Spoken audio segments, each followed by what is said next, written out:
In the Victorian era, an English clergyman on vacation in France, or is it France, went to view some prehistoric standing stones which had been erected by the ancient Druids. Unfortunately, he didn't reach the site until late in the afternoon, and so it was dusk by the time he went to leave. Night was falling, and the darkness was beginning to take control. So he went to an inn in the nearby village to inquire about hiring a carriage to take him back to his hotel, which was several miles away. But alas, no carriage, no conveyance of any kind could be had, not even a dog cart. The minister was not even able to hire a horse to ride back to his lodgings. Now, the village priest happened to be present in the inn, and he invited the clergyman to spend the night with him. But the clergyman wanted to get back to his hotel. He said, "My family is no doubt worried about me. I need to get back tonight." And so the priest turned to the peasants who were seated around in the inn at the rude wooden tables, their wine in front of them, and said, "Someone is going to have to walk Monsieur back to his hotel." Well, this simple statement created a complete pandemonium, complete uproar, or to use that good old-fashioned term, a complete hubbub. And the clergyman watched astonished as the men were gesticulating, and they kept repeating over and over and over again one word: Loup Garou, Loup Garou, Loup Garou, Loup Garou. "What is this Loup Garou?" the clergyman asked. "Is that like a wolf?" To which he received the following reply, and I quote from the text. He received the following answer: "Oh, Monsieur le Englishman," said one particularly excited peasant, "the Loup Garou is a fiend, but worse than a fiend, a man fiend, or even worse, a wolf-man fiend, a werewolf. Picou saw it last week, skulking behind a hedge," said another. "It was as big as a calf, its tongue hanging out, and its eyes blazing like marsh flames. Marsh flames. What could 2 men, 4 or 5 men do against something like that? As big as a calf," he concluded, crossing himself. "I see. I have no choice but to walk back alone.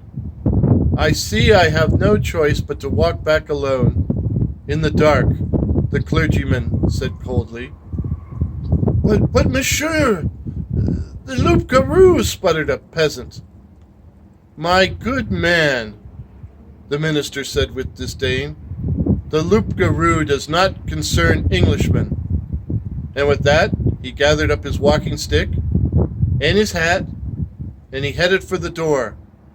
But before leaving the room, he turned and said, "And if I encounter your Loup Garou, I shall crop his ears and cut off his tail." The next morning, a broken walking stick, which looked like the minister's walking stick, and a crumpled hat that looked like the minister's hat, was found on the road in front of the inn, and nailed to the inn door were 2 severed human ears. That's the first chapter of the Book of Werewolves, written by the Reverend Sabine Baring-Gould. Now, Sabine Baring-Gould was one of those interesting and eclectic Englishmen that lived back during the Victorian era.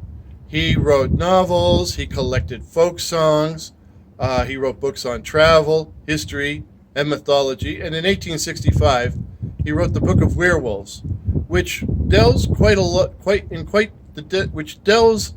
in detail into the mythological foundations of lycanthropy, and includes several chapters on the trial and execution of the original Bluebeard, Marshal Gilles de Rais, or Marshal Gilles de Rais.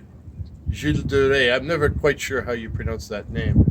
Now, if you've never heard of the Reverend Sabine Baring-Gould, don't feel bad, because you probably heard a song that he wrote, maybe even sang it yourself. It goes like this. Onward, Christian soldiers, marching as to war, with the cross of Jesus going on before. Okay, I'll stop right there. I promise. That probably set music back 20 years. But I wonder if I can now claim that this is actually a music video. I've left links in the description to the text of the Book of Werewolves, as well as the audiobook, so you can see how I changed that initial story. And as well, I've left links to a nice recording of Onward, Christian Soldiers, complete with the lyrics. Now, as a Canadian, I was familiar with the term Loup Garou, because that is the term for werewolf in the French-speaking parts of Canada, such as the province of Quebec. And out here in Western Canada, which is the home of the Métis, who are part First Nations, part Francophone, these werewolves are called Loup Garous.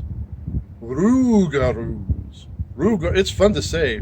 Loup Garou. After me, everyone. Loup Garou. So, dear listeners, thanks for watching tonight.